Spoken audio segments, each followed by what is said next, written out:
ఇరాన్పై Israel మరొకసారి విరుచుకుపడింది. ముందు జాగ్రత్త చర్యల పేరుతో అంటే ఇరాన్ తమ మీద దాడి చేయబోతుంది అన్న అనుమానంతో ముందుగానే శత్రువుని దెబ్బ కొట్టాలన్న ఉద్దేశంతో ఇజ్రాయిల్ ఇరాన్ మీద భీకర దాడికి పాల్పడింది.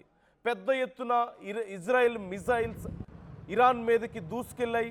ఇరాన్ రాజధాని అయినటువంటి టెహ్రాన్లో ఈ దాడులు తీవ్రంగా కొనసాగుతున్నట్లుగా తెలుస్తుంది. నిన్న రాత్రి నుంచి తీవ్రమైనటువంటి దాడులు ఇజ్రాయెల్ చేస్తూ వస్తుంది ఇరాన్ మీద. వీటిని ప్రీ ఎంప్టివ్ అటాక్గా చెప్తోంది ఇజ్రాయెల్. ప్రీ ఎంప్టివ్ అటాక్ అంటే శత్రువు తమ మీద దాడి చేస్తాడన్న సమాచారంతో, తమకి నష్టం ఉంది, థ్రెట్ ఉందన్నటువంటి సమాచారంతో ముందుగానే శత్రువుని దెబ్బ కొడతారు. వీటినే ప్రీ ఎంప్టివ్ అటాక్స్గా చెప్తుంది ఇజ్రాయెల్. ఈ నేపథ్యంలో ఇజ్రాయెల్లో సైతం ఇప్పటికే ప్రజలందరికీ కూడా వాళ్ళ ఫోన్లకి మెసేజ్లు వస్తున్నట్లుగా తెలుస్తుంది.